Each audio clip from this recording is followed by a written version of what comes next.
saya dan Fani. Kali ini kami akan mewawancarai pelaku ekonomi yang akan kami wawancarai. Tapi sebelumnya Fani tidak bisa masuk ke dalam kamera karena Fani yang lagi ngerekam. Ya, oke, selamat menyaksikan.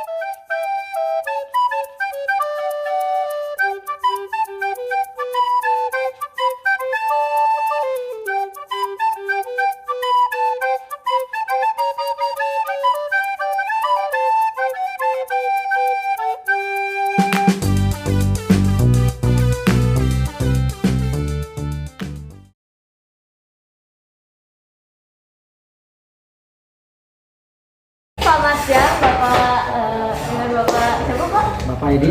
Ya, jadi kami dari SMP Santri Yusuf, kami mau mewawancarai Bapak sebagai sebagai bukti bahwa tugas kami sudah diselesaikan. Kita mewawancarai Bapak itu untuk tugas penilaian tengah semester. Nah, jadi saya mau nanya nih Pak, Bapak kan tadi dengan Bapak Edi. Kalau boleh tahu Bapak Edi ini umurnya berapa? Umur 45. 45 tahun. Ya, kira-kira Bapak lulusan mana? Lulusan STM Katolik Abdi Sejati Medan. Oh gitu. Ini alamatnya apa Pak? Alamat tempat kerja ini? Ya, lokasinya. Lokasi Komplek Bumi Oren, Blok D5 nomor 8. Oh iya. Kapan memulai usaha ini Pak? Kalau mulai usaha ini sudah lama sih, udah sangat lama sekali ini. Inilah yang memang pekerjaan yang bisa saya kerjakan. Kenapa Bapak memilih usaha ini? Kan banyak tuh usaha yang lain. Kenapa Bapak memilih ini sebagai tempat Bapak berusaha gitu? Karena memang ini profesi dari kita turun temurun. Nah, makanya saya ambil pekerjaan ini untuk sebagai untuk menghidupi keluarga. Kira-kira buat bekerja di sini Bapak pakai sumber daya apa aja Pak? Kalau sumber daya yang dimaksud sumber daya ini ada bahan yang dibutuhkan atau orang yang yang dipekerjakan, bagaimana atau itu? Ya, dua-duanya. Kalau untuk pekerja saya membawa orang yang dari luar komplek ini karena lebih efisien, mereka bekerja konsisten, tepat waktu. Makanya saya bawa orang luar dari komplek ini, dan bahan-bahan yang saya pakai bahan yang berkualitas untuk menjaga kualitas bangunan untuk konsumen nanti untuk kedepannya tidak ada merasa kecewa. Ya, Pak. Kira-kira tenaga kerjanya ada berapa Pak? Seminggu ya dari pengawalan itu ada 5 orang. Karena sekarang udah masuk dalam tahap finishing, jadi saya kurangin 1 orang. Sekarang ada 4 orang. Modal Bapak untuk membangun usaha ini semua itu dari mana Pak? Kalau modal ini sebenarnya ya dikatakan modal ya memang ada modal, tapi saya untuk pertamanya hanya bermodalkan ilmu, dan dari pengawalan itu saya memulai untuk peralatan membelinya bertahap satu persatu hingga saat ini saya bermodalkan ya cukup besar juga. Kewirausahaan Pak, kira-kira kewirausahaan Bapak tuh kayak gimana gitu loh? Kalau dikatakan kewirausahaan ini ya ini adalah pekerjaan yang saya dirikan sendiri dengan membawa orang-orang yang dapat saya pekerjakan pada saat ini. Baik, strategi Bapak untuk memasarkan produk Bapak gitu, tenaga kerja Bapak itu bagaimana gitu? Kalau ini memang saya tidak memakai, memang banyak sih yang memakai untuk memasarkan produk ataupun hasil pekerjaan itu banyak yang memakai mentor ya. Tetapi saya tidak memakai mentor karena apa? Saya takut ada netizen yang menanggapi yang kurang enak. Saya sistemnya kalau sudah saya pekerjakan satu usaha ini, biarlah orang yang menilai, kalau cocok pasti mereka saling kasih tahu ke sama yang lain. Dalam memasarkan produk Bapak itu pernah ada kendala nggak? Kalau ada boleh diceritain dan gimana cara mengatasinya? Kalau masalah kendala di dalam produksi, di dalam pembangunan atau di dalam untuk memproduksi seperti kusen, pintu itu pasti ada aja. Karena kita setiap mempunyai usaha itu pasti mempunyai saingan. Jadi kalau dikatakan kesulitan ada, yaitu kita bersaing, satu bersaing sehat. Yang pertama kualitas kita jaga, yang kedua kita dengan harga sesuai dengan pasaran. Ada akses kreditnya nggak Pak? Kira-kira? Kalau akses kredit kita sampai saat ini kita tidak ada akses kredit. Kita pastinya ya kita membutuhkan dana, kita langsung komunikasi sama konsumen. Jadi tidak memakai akses kredit kita.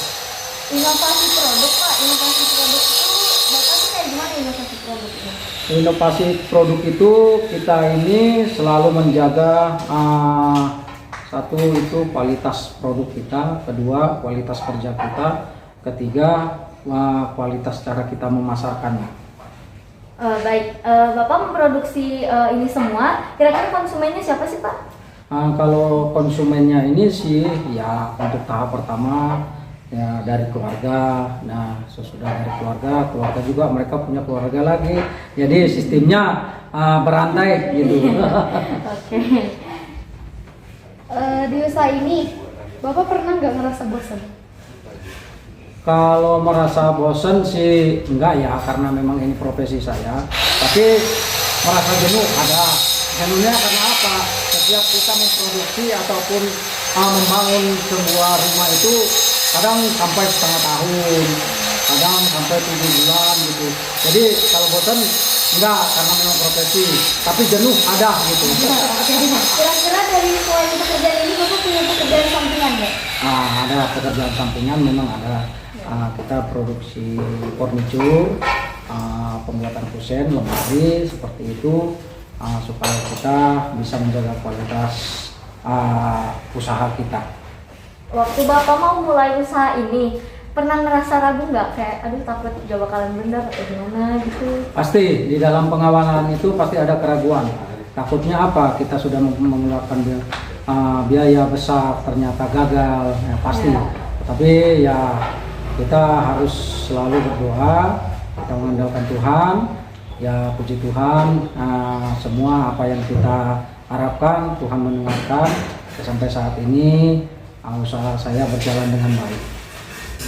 Kan Bapak ini tadi lulusan STM otomotif. Ya. Kenapa Bapak tiba-tiba jadi tukang mebel? Iya ya. Jadi kontraktor Memang juga. inilah yang dikatakan untuk pendidikan sama pekerjaan di lapangan itu sangat tidak nyambung ya. Tetapi kalau bisa kita lakukan semuanya itu, kenapa tidak ya kan? Supaya kita lebih kreatif, lebih menambah wawasan, apa yang tidak dapat kita jangkau, ilmu-ilmu dari yang lain kita bisa temukan, kita belajar dari orang-orang lain gitu. Nah itu. Ya. Kalau boleh tahu, kalau Bapak nggak mau ngasih tahu juga nggak apa-apa, kira-kira gaji per bulannya ini berapa gitu? Kalau gaji per bulan ini untuk saya atau untuk karyawan saya?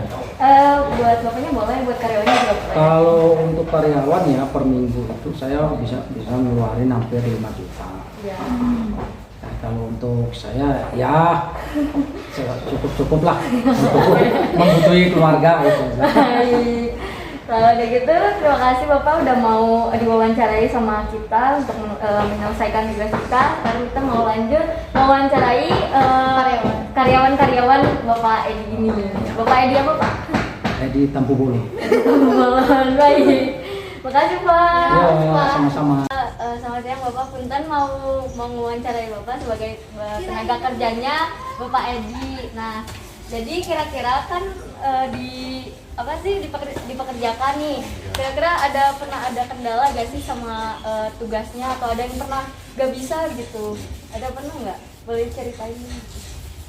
Juga belum pernah ada yang kendala gitu, lancar-lancar saja. Oke. Alhamdulillah itu ya. Ya.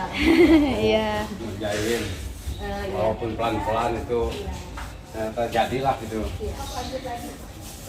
Pernah kesel sama bosnya Oh enggak itu, karena bos nggak kesel itu biasa. Bos mah Biasa. nggak pernah. Bosnya baik nggak? ya, baik. Kan ini tuh dari luar kota ya, dari luar Bandung ya. Iya. Oh dari Garut. Nah dari sana kan mau ke Bandung itu pasti pakai transportasi. Itu tuh pernah ada kendala gak sih? Aduh kayak gak ada bis atau gak ada angkutan lain buat kesini gitu? Ada nggak? Enggak ada kendala. Oh, nggak ada kendala. Nggak pernah ada kendala Pak? Oh di sana naik travel kan? Iya. Iya. Oh pakai truk. Iya. Di sini itu nginep atau pulang? Nginep di ya? sini, nginep. Nginep. Selamat siang Bapak, kita mau wawancarai Bapak sebagai tenaga kerjanya Bapak Edi. Mau nanya, kalau misalnya kan Bapak ini di bidang buat ya buat Bapak ini gitu. Oh ya. Bapak ini pernah ada kendala nggak dalam mengerjakan ini semua gitu? Enggak ada. Nggak ada kendala. Kalau misalnya nih kan Bapak ini dari luar Bandung ya? Iya. Ya, dari Garut juga. Ada rasa kangen nggak sama keluarga? Ada. Kalau di Garut Bapak kerjanya apa? Sama kayak ini. Oh kayak gini juga. Kira-kira selama di sini Bapak tinggal di mana? Di sini. Di daerah sini juga. Iya. Oh di sini juga. Udah berapa lama Pak? Adalah 2 bulan. Waduh. Oh. Bapak ini baru mulai kerja sama bosnya lagi atau emang sebelumnya udah pernah kerja? Oh, udah pernah kerja. Ada pernah rasa kesal nggak sama bosnya? Serius Pak? Iya. Oke, kalau kayak gitu, makasih Bapak mau bergabung waktunya. Iya. Jadi sekian presentasi dari saya dan Intan. Mohon maaf jika ada salah kata atau kekurangan dalam melakukan wawancara. Terima kasih. Tara McCarthy.